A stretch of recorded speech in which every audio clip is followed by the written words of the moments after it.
crimson in color as well as some teal in it to represent the fact he was a part of Rias peerage. For Izuku's it was calm, not to mention the fact that it was a slow-moving green aura that reminded some of a healing aura for quirks of humans.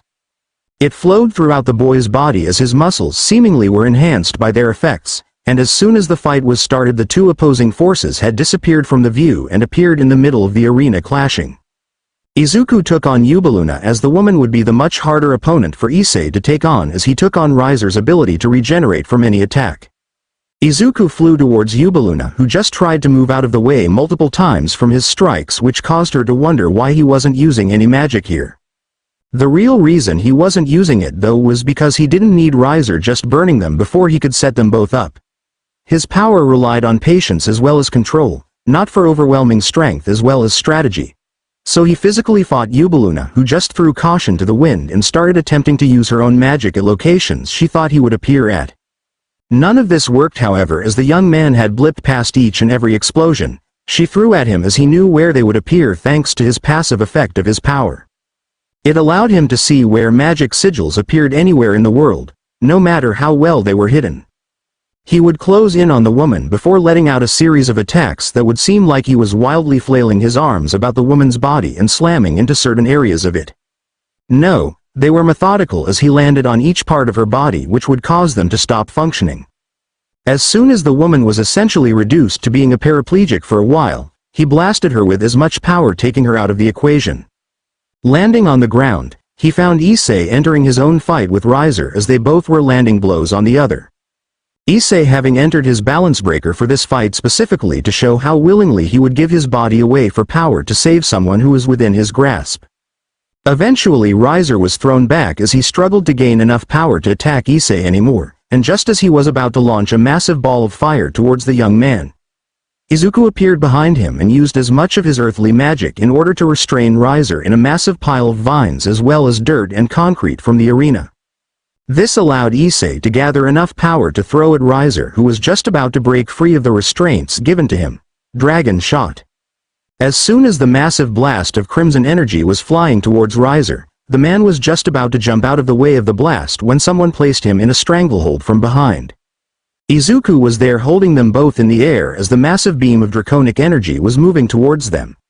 If I cannot have my friends with me in Kuoh, then I would rather die than be without the ones I call my closest friends, Izuku called out, in his anger and determination as his entire body glowed.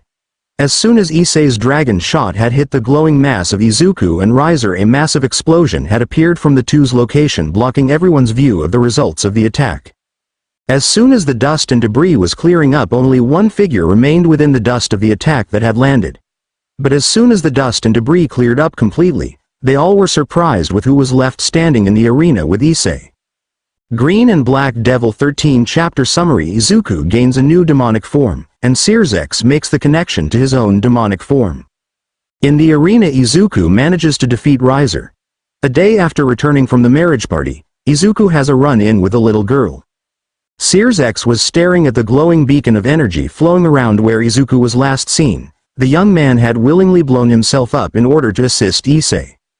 As soon as the glow started to dim itself as well as show who was remaining within the field, the devil faction leader watched in surprise as Izuku was shown to be standing in the middle of a massive crater. His new form was showing that his hair was moving through the wind that was generated from the explosion that he released into the arena. His hair was now white in color, probably due to all the stress building up to this point. His irises were still emerald green but had a slight slit to their nature as well as the fact that he gained a new pair of wings. Devil-like in nature, they added 2 new wings to his maximum amount of 6 and the young man was floating in front of Riser who was heavily damaged from the explosion of power. So this is Izuku's true form when he uses his full power. I can't wait to see how much stronger he can get. Searsex mutters as Graphia stared in awe. Rias on the other hand was watching in complete confusion as well as worry. Izuku had just literally blown himself up in order to land a hit on Riser without the risk of the man regenerating. But now that he was in what her brother commented as his true form, she was wondering if this more aggressive form was going to be as aggressive as it looked in nature. Down in the arena, Izuku stared at Riser as the man was watching the young man in awe. How do you know how to activate a devil's true form?